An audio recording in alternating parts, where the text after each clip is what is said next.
You're getting married. You want a ceremony that's truly personal, with a feeling best described as spiritual, not religious.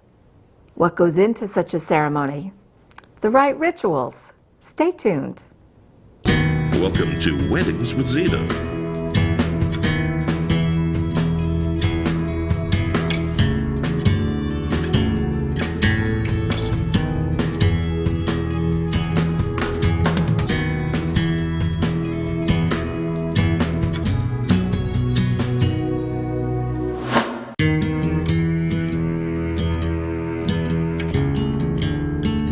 Here's your host and producer, Zita Christian. Hi everyone, welcome to the show. You know, as a wedding officiant, I meet with a lot of couples, and most of the couples I work with could be described as unchurched. They want a ceremony that is spiritual, not religious. But that begs the question, what is spiritual? For some people, spiritual is the same as religious.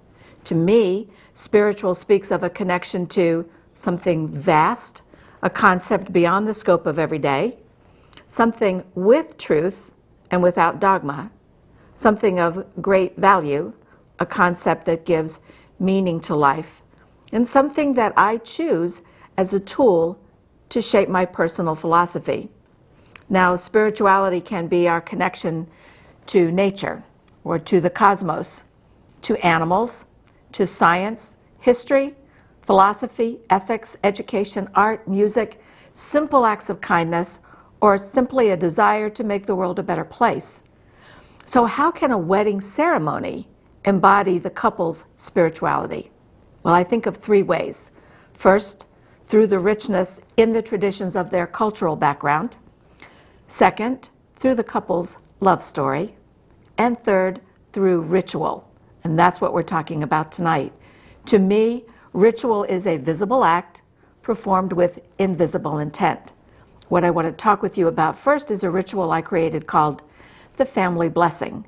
The narrative in the ritual acknowledges what the couple learned from their parents and their grandparents. And the spirituality connection is all about family legacy.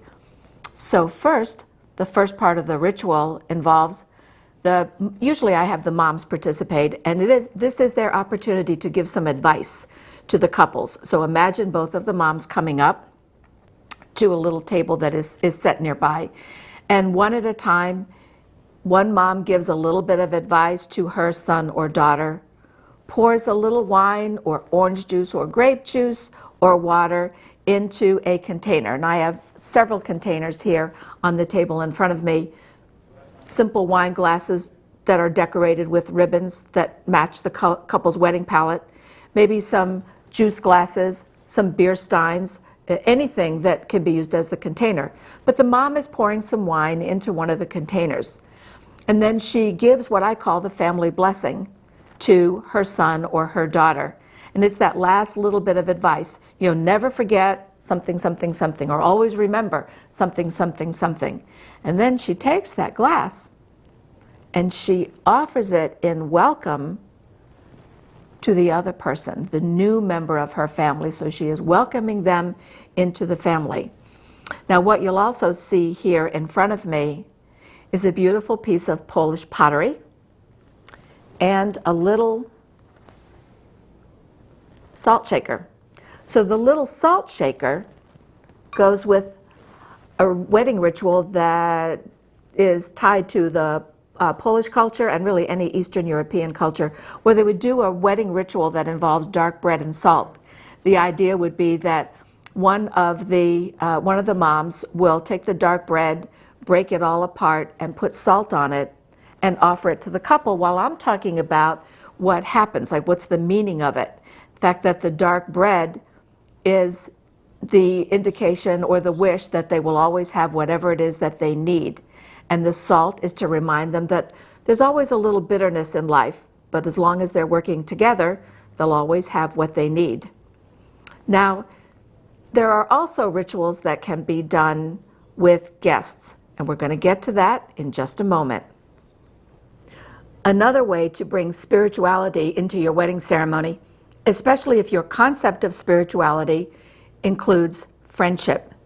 is through the ritual I created called Carved in Stone. Now, the possibilities are endless, but I'm just going to show you a couple of ideas. The narrative part of the ritual talks about how couples for centuries have received gifts from their friends and family, but those gifts might be anything from a gift card to a place setting to a vacuum cleaner.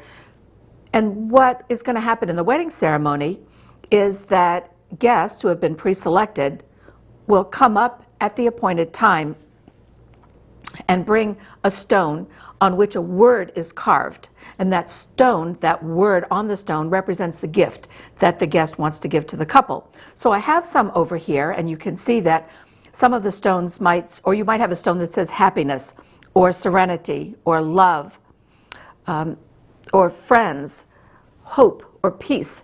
And the idea is that these are the qualities you want to bring to this couple for their marriage. Well, if you don't want to purchase the stones, you can always write your own. You'd get some plain, preferably unfinished river stones and a marker and write your own words on them. If you are uncomfortable with writing the words for whatever reason, maybe you have people who are from many countries and they don't understand all the languages, draw pictures. I have some pictures, images here on stones in front of me that are of owls. These were created by a fine artist, Carol Chaput. And the idea here is that each of these owls represents some piece of wisdom that the guest wants to bring to the couple. So the guest would simply come up at the appointed time and gift the couple with the wisdom that is embodied in this particular owl. Now, when the couple has a spirituality that is connected with nature, I created a gift called garden gifts. And that idea is to focus on the lore and the magical properties of herbs. So for instance, in this ritual, I have 4 guests who are pre-selected, and before the ceremony begins, I give them either a live plant or usually a little bottle of dried herbs, and the bottles are decorated in the colors that the couple is using in their wedding. So at this gift-giving time of the ceremony, I would explain what the gifts are going to be and that these are special ones. And then I might start with saying, I call for courage, the gift of basil. And at that point, the pre-selected guest walks up, has this little jar of dried basil, and just holds it in place while I say 2 or 3 sentences about the magical properties of basil and how it's always thought to give courage to anyone who is eating it. And then that gift bearer presents that gift to the couple and they place it on the little table. So the guest doesn't have to say anything, doesn't have to remember anything, just has to know when to come up and stand in place and then place the gift on the table. And then I might call for fidelity, the gift of rosemary. And so it's repeated. And this choosing of which herbs or which plants is really based on what the couple likes or what they want. I did a wedding a couple years ago for a couple who were looking for fertility in their relationship. And the groom was Puerto Rican and loved orange pudding. So we used dried orange peel for that part of the ceremony. And I asked for the gift of fertility, and someone came up with a little bottle of orange peels. Now, along that same line, I created another ritual called Gifts from the Trees. And the narrative part of this ritual talks about the lore and the mythology of trees. And this is a spirituality for the couple whose spirituality is connected with nature. So for instance, if I called for illumination, the gift of hickory, then the guest would come up and present a piece of wood, of a piece of hickory itself, and then I would explain what that concept of illumination is for hickory. Then I might call for strength, the gift of the locust, or friendship, the gift of the white birch, or the sweetness of life, the gift of maple, or for longevity, which is the gift of the red oak, or sensitivity, the gift of ash. And just by the way, ash is thought to provide the person with a glimpse of a unicorn. And finally, the gift of abundance, which comes from the white oak. Now, I don't know if you know this or not, but in Finland, there is a mythology about an oak tree that grew so tall, it obliterated the sun and the moon, and that it was felled with a special being who had a golden axe.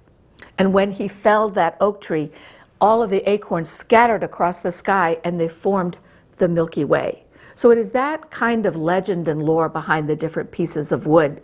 The piece that I have here in front of me is actually a piece of white ash.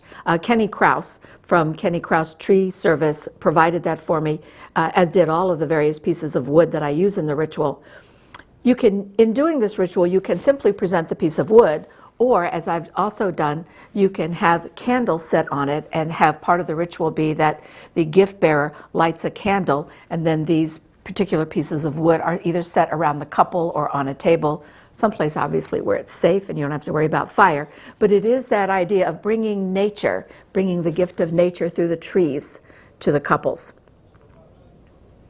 The other gift I want to talk about is something that is given by the honor attendants to the couple. And this is a little ritual I created called the Wedding Wish Jar.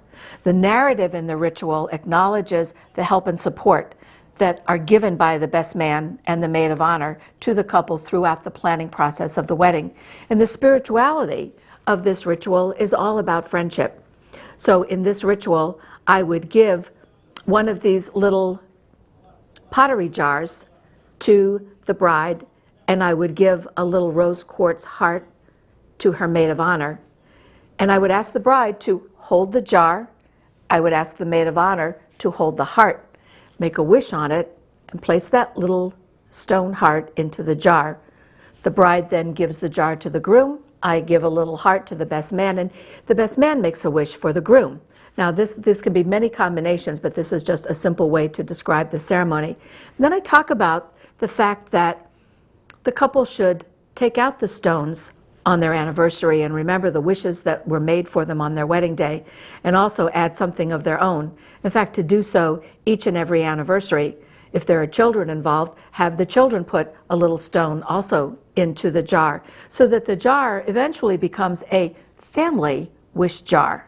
And then to celebrate the day, that you need a bigger jar. All right, we've talked about wedding rituals that involve the parents in the family blessing.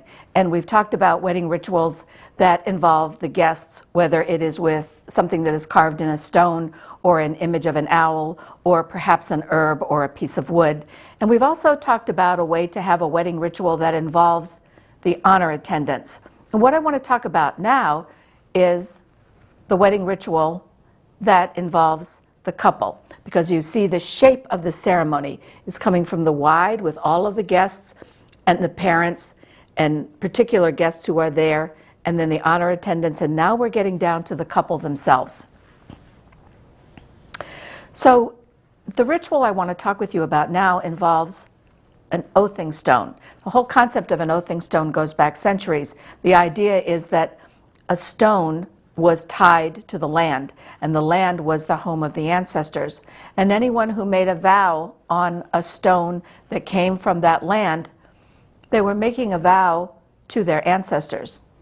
And they would risk that connection to the ancestors and therefore that protection from the other side if they broke the oath. So to make your vow on an oathing stone meant a lot. Now, of course, in today's modern world, a lot of us don't live in the place where we were born. We're a mobile society, and we're not going to have a piece of stone that came from the land where we were born, few of us anyway. So I offer you an alternative. What I have here are a collection of oathing stones. They were painted by artist Carol Chaput, and I asked her to paint stones that would indicate a place. So there might be the beach, if the beach was a special place to the couple, or if the vineyard was a special place for the couple. You know, give me a stone that has, you know, grapes and vines on it. Give me a stone that has waves on it. But if the couple were strongly tied to concepts of family tree and ancestry, give me a stone that has a tree. And then finally, the one on the very, very far end over here has an unusual symbol. That symbol is the ancient Celtic Ogham, O-G-H-A-M, which is sort of a method of writing in symbols. And that particular symbol is the symbol of the word gra, G-R-A, and it means love. Now, that's the one that I painted because it's very simple, and you could paint that one as well. So that idea is that when it comes time for the couple to actually take their vows, one holds the stone while the other person places a hand on the stone and makes their vows. That stone then becomes a literal touchstone for them to use in their family. They can bring it out on special dinners, on their anniversary, and recommit by placing their hands on that oathing stone that they used in their wedding ceremony. Using stones in another way, and this way is also for the couple, can be used in the part of the ceremony where they're taking their vows. And this is the idea of what I call the nesting pair. So what you see here are 3 grapevine nests. And in each nest, you see a pair of owls. They are intended to be androgynous by their design. And in 2 of these nests, you'll also see a baby owl. So the idea is that during the wedding ritual itself, the couple would each hold one of the owls, make their vows, and include in their vows some language about what they are going to bring to their family, because they're actually changing family trees. When a couple gets married, they are changing trees. And if you've ever had any involvement with Ancestry.com, you know how important that is. So you can have the couple hold one of the owls and make their pledge to what they're going to bring to their home, and then place that owl, place that bird or that object or whatever the symbol is into the nest. And if there are children already in the family and the couple wants to have their children involved in the ceremony, they can have the child also place the little baby owl into the nest. And of course, I'm sure it comes as no surprise that this ritual could be used in a baby blessing ceremony also, where, let's say, the couple has used the pair of owls without the baby here during the wedding ceremony, and down the line they have a child. Part of the naming ceremony, the baby naming ceremony, could involve the placing of the little owlet into the nest. So this is just another one of the wedding rituals that connects to the idea of commitment and family and love, so that it's those spiritual concepts that are coming in to the family through these rituals. One of the most beautiful rituals involving the couple in the wedding ceremony is the handfasting ritual. I am on a personal mission to bring back that beautiful old ritual and make it the next best thing in today's wedding ceremonies. Now, there are countries all over the world that use some sort of a binding in their marriage ceremonies. So the narrative in a handfasting ritual is using some kind of a binding. This is the physical, the visible act of binding the hands to represent the invisible act of binding the hearts of the couple. The spirituality connection in the ritual is all about love and commitment and teamwork, and that's really important, and I'm going to tell you about that now. Now, you see, there are a variety of ways to bind hands. Sometimes the officiant will simply bind the couple's wrists. I bind their entire arms, and there are a number of ways to do this. But the idea is that the couple is going to have to work together to free their hands once the knot is formed, or they're going to have to form the knot themselves. And since a handfasting ceremony is the origin of the ritual and the phrase to tie the knot, I like to do the ceremony to actually create the binding in a way that the couple pulls on the cords a certain way and they tie the knot. Because remember, a ritual is a visible act with invisible intent. So what I have here in front of me, an assortment of handfasting cords. And what you'll see here is a lot of variety. Some have roses on them, some have braid on them, some have lace, some have rhinestones. There are any number of things, and I brought a lot of them so that I could show you that there is variety. There's not just one way that you have to create a handfasting cord. In fact, you can use men's ties that are strung together. You can use a strip of fabric that perhaps is from a Celtic clan, a particular tartan, for example. So you're not limited by what you use for the cord, but creating a cord like this also gives you the opportunity to have an item that becomes a family legacy. So whenever there are children involved, you can add more knots into the cord for the added members of the family. So let me tell you a little bit about how this works. Now these cords, each of them are 9 feet long. So when I'm doing a hand fasting ritual, first thing I do is explain to the guests, because in most cases they don't know what it is I'm doing. Many of the guests have not seen a hand fasting ritual, certainly not the way that I do it. So what I do first is explain that the concept of hand fasting is an old concept. And it is that idea of binding hands to symbolize binding hearts. When I place this ritual right after the couple exchanges rings, I talk about the fact that centuries ago, not every couple exchanged rings. I mean, only the wealthy or the royalty could actually afford precious metals. So couples didn't have rings and exchange them the way we do now. What they would do instead is meet someplace that was special or sacred to the couple. A lot of times that was at the hearth in the bride's home, or it might be in a grove of trees in the forest. But most of the time, it was at the blacksmith's anvil in the village, because the blacksmith was the person who was known to create the links. He forged the metal to make things strong and hold them together tightly so that they would last. So that was a symbolism that was used. The act of being by the anvil was part of the ritual.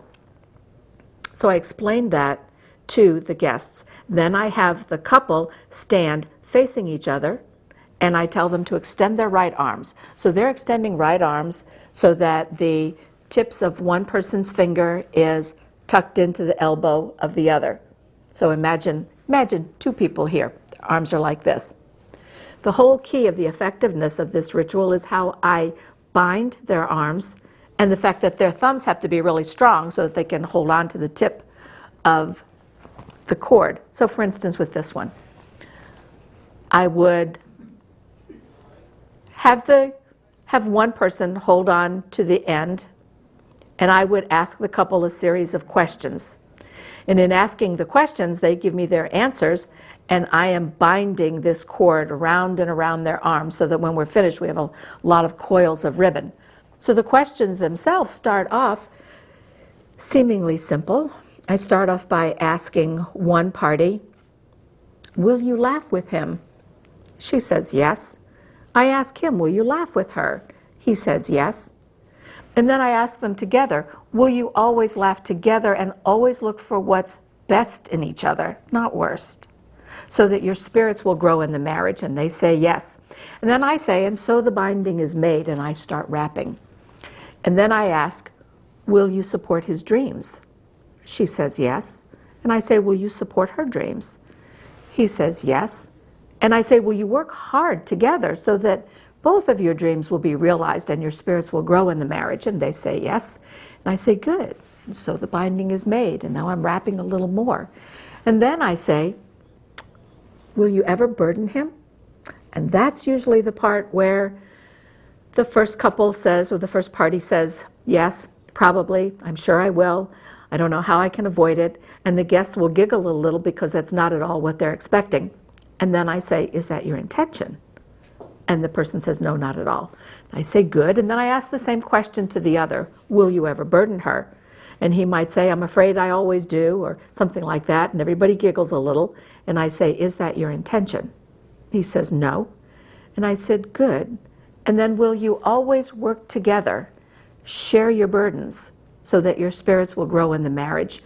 They say yes. And again, I bind. Now at this point, I like to have a good 5 coils of ribbon wrapped around their hands. Then I ask them to do what couples have done for centuries and tie the knot. At that point, I step out of the way, and the couple, now they have to work together. It's a physical act. They have to watch each other and make sure that they're also watching what is happening as their arms are moving through the coils. And they are reaching through and making sure their wrists are meeting in the middle. And that means if one person has to slow down or speed up, they do. If they have to wiggle their arms a little this way or that to make sure the coils fall, they do. And you're thinking to yourself, that coil is 9 feet long, why don't I just step back? No, your feet have to stay in place. That's part of the ritual. So they're pulling and pulling, their wrists are meeting, they are pulling, they are now free of the coils, and then they yank. And when they yank, that beautiful knot forms right in the middle. It always brings applause, sometimes a little laughter, because it's not what people expect. And that is that bridge to that final moment in the ceremony when I declare them married. And that is a joyous and joyful moment. When you are creating a wedding ritual around vast, meaningful, important concepts, something that means something to you, that's the way to give your ceremony a spiritual feeling. What I want to do now, because I know there was a lot in this particular show, is thank a lot of people. I want to thank my crew, very, very patient with me tonight. I also want to thank artist Carol Chaput for the oathing stones, and I want to thank Kenny Krause of Krause Tree Services in Manchester, Connecticut for the wood that I used in gifts of the trees. If you have any questions about wedding rituals, please send me an email. I'll answer them on another segment of Weddings with Zita. And in the meantime, thanks for joining this show, and remember that happiness in a marriage is co-created. Do your part. Join us again next time. Thank you. Are you planning a wedding or renewing your vows? Let today's leading wedding vendors inspire and guide you. To learn about upcoming guests and join the discussion, like us on Facebook, Zita TV. Weddings with Zita is a program of Moon River Rituals. For more information, visit zitatv.com.